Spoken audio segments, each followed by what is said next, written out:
Please like, share, subscribe and press the bell icon. Mirza Ghulam Ahmad نے سیالکوٹ میں ملازمت بھی کی۔ سیالکوٹ کی یہ سرکاری ملازمت تاریخ مرزائیت کا ایک اہم باب ہے۔ مرزائی بیانات سے ثابت ہوتا ہے کہ انگریزی حکومت نے مرزا غلام مرتضیٰ مرزا کا والد کے لیے 700 روپیہ سالانہ کی پنشن تا حین حیات مقرر کر دی تھی۔ مرزا بشیر احمد M.A. اپنی کتاب میں لکھتا ہے، بیان کیا مجھ سے والدہ صاحبہ نے کہ ایک دفعہ اپنی جوانی کے زمانہ میں حضرت مسیح موعود تمہارے دادا کی پنشن وصول کرنے گئے تو پیچھے پیچھے مرزا امام دین چلا گیا۔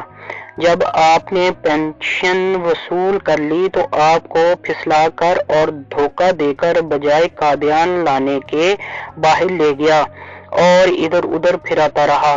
پھر جب اس نے سارا روپیہ اڑا کر ختم کر دیا تو آپ کو چھوڑ کر کہیں اور چلا گیا۔ حضرت مسیح موعود اس شرم سے واپس گھر نہیں آئے، چونکہ تمہارے دادا کا منشا رہتا تھا کہ آپ کہیں ملازم ہو جائیں، اس لیے آپ شہر سیالکوٹ میں ڈپٹی کمشنر کی کچہری میں قلیل تنخواہ پر ملازم ہو گئے۔ سیرت المہدی جلد اول صفحہ 34-35۔ اس بیان میں مرزا بشیر احمد M.A. مؤلف سیرت المہدی کی والدہ محترمہ کہتی ہے کہ مرزا امام دین مسیح موعود صاحب کو اس کی جوانی کے ایام میں پھسلا کر لے گیا اور ان کو دھوکہ دیا۔ لیکن میں پوچھتا ہوں کہ کیا مسیح موعود کوئی کم عمر لڑکی تھی جسے کوئی بدماش اغوا کر کے لے گیا، یا کوئی ننھا بچہ تھا جو مٹھائی کا نام سن کر پیچھے چل پڑا؟ اگر مسیح موعود عاقل، بالغ، ذی ہوش، صاحب علم و خرد تھا تو مرزا امام دین کا پھسلانا اور دھوکہ دینا کیا معنی رکھتا ہے؟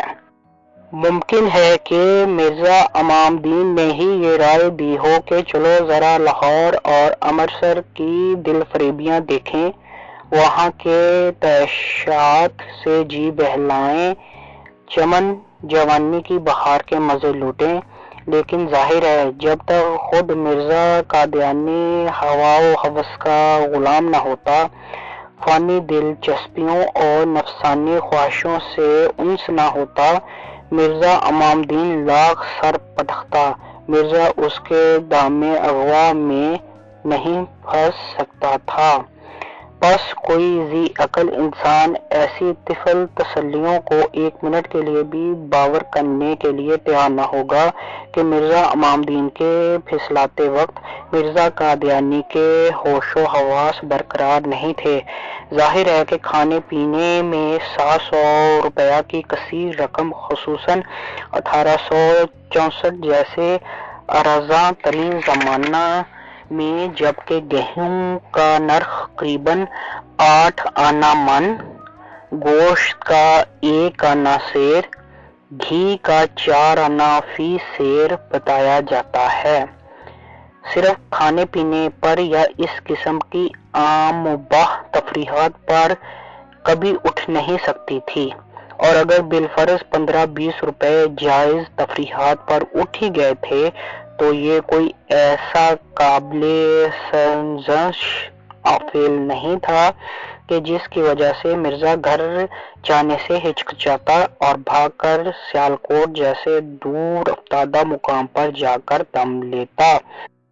اس وقت مرزا امام الدین سن کہولت کو پہنچا ہوا تھا اور مرزا غلام احمد کا اوج شباب تھا، اور جوش جوانی میں اکثر لوگ بے اعتدالیاں کر گزرتے ہیں۔ مرزا قادیانی سے بھی بے اعتدالیاں ہو گئیں۔ مرزا غلام احمد دوران ملازمت وقتاً فوقتاً عیسائیوں سے مناظرے بھی کر لیا کرتا تھا۔ جس جگہ جامع مسجد سیالکوٹ کے سامنے منصب علی وثیقہ نویس کے ساتھ رہتے تھے، وہاں سے قریب ہی فضل الدین نامی ایک دکاندار تھا۔ وہ بڑی رات گئے تک دکان کھولے بیٹھا رہتا تھا۔ بعض پڑھے لکھے مسلمان بھی موجود ہوتے۔ کبھی کبھی نصر اللہ عیسائی headmaster mission school Sialkot بھی آ جاتا اور اس سے مرزا غلام احمد صاحب کی مذہبی جھڑپ ہو جاتی۔ سیرت المہدی جلد اول صفحہ 252۔ مولوی عبدالرحمان صاحب پنشنر جج بیان کرتے ہیں کہ ایک مرتبہ غلام احمد شیخ الہداد کو ساتھ لے کر ایک انگریز پادری سے مناظرہ کرنے گیا۔ پادری نے پوچھا، تم دونوں میں سے کون صاحب مناظرہ کریں گے؟ شیخ الہداد نے مرزا کی طرف اشارہ کر کے کہا، یہی گفتگو کریں گے، ان کو مناظروں کا بڑا شوق ہے۔ پادری نے مرزا صاحب سے خطاب کرتے ہوئے کہا، مسیح علیہ السلام کو آپ لوگ بھی مانتے ہیں اور ہم بھی، لیکن محمد صلی اللہ علیہ وآلہ وسلم کو صرف تم لوگ مانتے ہو، ہم نہیں مانتے۔ ایسی حالت میں آپ لوگوں کو عیسائی ہو جانے میں کیا عذر ہے؟ مرزا صاحب سے اس کا کچھ جواب نہ بن پڑا اور سوچنے لگے۔ آخر جب بحر تفکر میں غوطہ لگائے بہت دیر ہو گئی تو شیخ الہداد نے مرزا صاحب کو بتایا کہ وقت ہو گیا۔ پادری نے شیخ الہداد سے کہا، تمہارا اقرار تھا کہ ایک ہی آدمی گفتگو کرے گا، لیکن تم نے خلاف وعدہ اپنے مناظر کو لقمہ دیا ہے۔ الہداد نے کہا، پادری صاحب، جب ہمارے مناظر صاحب اس بات کو سمجھ ہی نہیں سکے کہ میں نے انہیں کیا بتایا تو میرا لقمہ آپ کے حق میں کچھ مضر نہیں ہوا۔ غرض مرزا صاحب شکست کھا کر چلے آئے۔ شیخ الہداد کے اس قول کا کہ وقت ہو گیا، یہ مطلب تھا کہ عیسیٰ علیہ السلام اپنے وقت میں نبی ہو چکے، اب جناب محمد رسول اللہ صلی اللہ علیہ وآلہ وسلم کی رسالت کا دور ہے، اس لیے جناب خاتم نبوت صلی اللہ علیہ وآلہ وسلم پر ایمان لائے بغیر نجات ممکن نہیں۔ مزے کی بات ہے، مرزا غلام احمد کو انگریزی زبان میں بھی الہام ہوا کرتے تھے۔ اس الہام بازی سے مرزا قادیانی کی امت کو فائدہ تو خاک پتھر بھی نہ ہوتا ہوگا، البتہ اس سے الہام کرنے والی ذات شریف کا بظاہر مرزا کو جتلانا اور فخر کرنا مقصود ہوتا تھا کہ ہم تمہارے سفید آقیان فرنگ کی زبان بھی جانتے ہیں اور اس زبان میں بھی القاء کر سکتے ہیں۔ اسی بنا پر مرزا نے اپنی کتاب نزوع المسیح میں لکھا کہ میں انگریزی نہیں جانتا، اس کوچہ سے بالکل ناواقف ہوں، ایک فقرہ تک مجھے معلوم نہیں، مگر خارق عادت کے طور پر مندرجہ ذیل الہامات ہوئے۔ آئی لو یو، میں تم سے محبت رکھتا ہوں۔ آئی ایم ود یو، میں تمہارے ساتھ ہوں۔ آئی شیل ہیلپ یو، میں تمہیں مدد دوں گا۔ نزول مسیح، مولفہ مرزا غلام احمد، صفحہ 141۔ لیکن اہل نظر و اصحاب تحقیق نے مرزا قادیانی کے اس دعویٰ کو غلط بیانی اور دروغ مسلط امیز پر محمول کیا ہے، کیونکہ مرزا نے سیالکوٹ میں انگریزی کی 2 کتابیں سبقاً پڑھی تھیں اور اسی کا اثر تھا کہ انگریزی کے چند ٹوٹے پھوٹے فقرے لکھ کر الہام کے نام سے اپنی کتابوں میں شامل کر دیا کرتا تھا۔ چنانچہ مرزا غلام احمد کا صاحبزادہ مرزا بشیر احمد M.A لکھتا ہے کہ مولوی الہی بخش ڈسٹرکٹ انسپکٹر نے سیالکوٹ میں منشیوں کے لیے ایک انگریزی مدرسہ قائم کیا۔ ڈاکٹر امیر شاہ پنشنر معلم تھے۔ حضرت مسیح موعود نے بھی انگریزی کی 1-2 کتابیں پڑھی۔ سیرت المہدی جلد اول صفحہ 137۔ لالا بھیم سین بٹالوی مرزا غلام احمد کے پرانے ہم سبق تھے۔ یہ دونوں بٹالہ میں مولوی گل علی شاہ شیعی کے پاس بہت دن تک اکٹھے پڑھتے رہے اور دونوں میں باہم انس و ارتباط ہو گیا۔ بڑے ہوئے تو بھیم سین نے قسمت آزمائی کے لیے سیالکوٹ کی راہ لی۔ جب مرزا غلام احمد نے 1864 میں پینشن کی رقم غارت کرنے کے بعد روپوش ہو جانے کا قصد کیا تو بھیم سین کی موجودگی کا لحاظ کرتے ہوئے سیالکوٹ سے بہتر کوئی مسکن نظر نہ آیا۔ چنانچہ مرزا سیالکوٹ پہنچا اور غالباً لالا بھیم سین ہی کی کوشش سے کچہری میں نوکر ہو گیا۔ چند سال کے بعد دونوں کی صلاح ہوئی کہ مختاری کا امتحان دیں، غرض دونوں تیاری کر کے امتحان میں شریک ہوئے۔ مرزا بشیر احمد لکھتا ہے کہ مرزا صاحب کو الہام ہوا کہ بھیم سین کے سوا سب فیل ہیں، اس لیے مرزا صاحب بھی فیل ہو گئے۔ سیرت المہدی جلد اول صفحہ 135۔ اس سے معلوم ہوتا ہے کہ مرزا قادیانی کا الہامی خدا سیالکوٹ میں ہی اس کے پیچھے پڑ گیا تھا اور غالباً اس کا سب سے پہلا فیضان یہی الہام نحوست التیام تھا۔ حالانکہ بیچارے مرزا صاحب نے اس وقت تک کوئی دعویٰ ہی نہیں کیا تھا۔ خدائے ذوالجلال اپنی رحمت سے ہر مسلمان کو اس الہامی کرم فرما کی نظر التفات سے محفوظ رکھے، آمین۔ گو مرزا غلام احمد مختاری کے امتحان میں ناکام رہا، لیکن اس سے اتنا فائدہ ضرور ہوا کہ قانون دان بن گیا اور قانونی موشدافیوں نے اس کے لیے کامیاب مقدمے بازی کی راہیں کھول دیں۔ جب مختاری کے امتحان میں ناکام اور منشی گری کی نوکری سے برداشتہ خاطر ہو کر مرزا نے قادیان کا رخ کیا تو والد نے مرزا کو جھگڑالو اور مقدمہ بازی کا اہل پایا تو مقدموں کی پیروی اس کے سپرد کر دی۔ چنانچہ مرزا خود لکھتا ہے کہ میرے والد صاحب اپنے بعض آباء و اجداد کے دیہات کو دوبارہ حاصل کرنے کے لیے انگریزی عدالتوں میں مقدمات دائر کر رہے تھے۔